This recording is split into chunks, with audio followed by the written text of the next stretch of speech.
chers amis. Le 5 décembre dernier, nous parvenait d'Afrique du Sud l'annonce du décès de Nelson Mandela. Aucun d'entre nous n'a reçu cette nouvelle sans une certaine émotion. Nous avons tous ressenti un petit pincement au cœur. Nous avons tous eu à cet instant précis une pensée pour le combat de cet homme hors du commun. Comme ces hommes au charisme universel dont l'histoire assure la postérité méritée, il faisait un peu partie de notre vie. Il était un modèle pour beaucoup d'entre nous. Un modèle contre le renoncement qui prouve que seul le combat perdu d'avance est celui que nous n'abandonnons pas. Il s'est donc battu des années durant pour faire tomber l'apartheid, ce régime invraisemblable, basé sur la ségrégation raciale.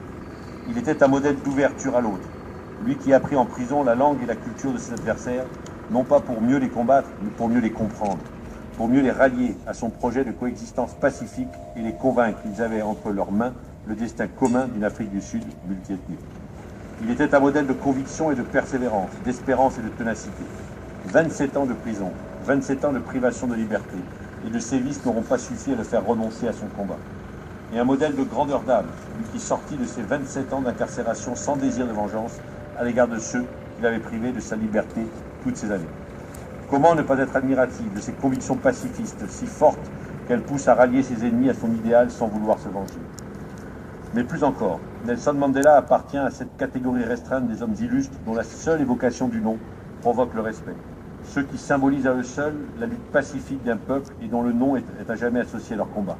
Comme Martin Luther King pour les droits sociaux aux États-Unis, comme Gandhi pour l'indépendance de l'Inde, comme Aimé Césaire pour la lutte contre le colonialisme, la figure de Nelson Mandela restera à jamais celle de la lutte contre l'apartheid. Leur âme principale contre laquelle il est impossible de lutter est la force de leurs convictions. Elles sont rares, ces figures humanistes, et qui font l'humanité dans le cœur de tous. Celles qui ont convaincu sans violence, celles qui font sauter aux yeux du monde que nos différences ont une force quand d'autres y voient un problème. Il est tellement facile de diviser les hommes, de faire naître en eux tous les sentiments les plus bas du racisme et de la haine.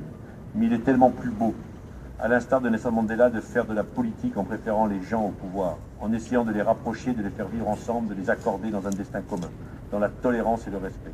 D'avoir pour objectif que chacun regarde l'autre dans les yeux pour apercevoir au fond de son âme, sans que la couleur de sa peau, sa religion ou son accent ne soit autre chose que les héritages assumés avec fierté de sa famille et de son passé.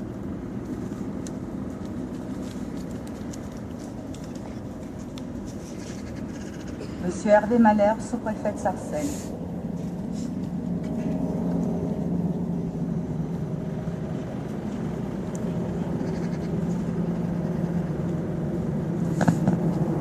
Monsieur le député maire, mesdames et messieurs les adjoints membres du conseil municipal, mesdames et messieurs, tellement cet instant l'émotion est important pour moi, même si je n'avais pas prévu dire quelques mots. Ma présence à vos côtés, monsieur le député maire, va de soi, pour rendre l'hommage qu'il mérite à Nelson Mandela. Hommage, vous l'avez dit, aux combattants de ce régime abominable qu'était l'apartheid.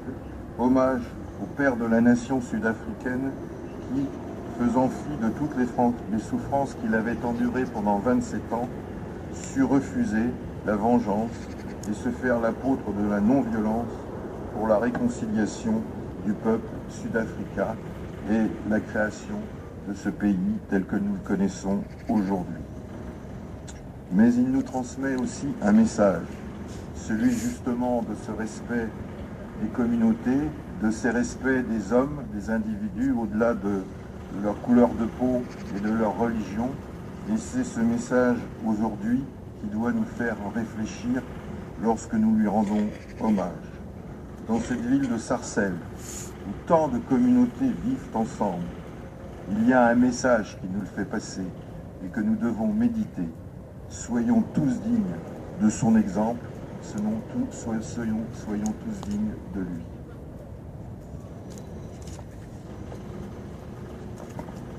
Voilà, la commémoration est terminée. Au nom de la municipalité, je vous remercie d'y avoir participé. Merci à tous.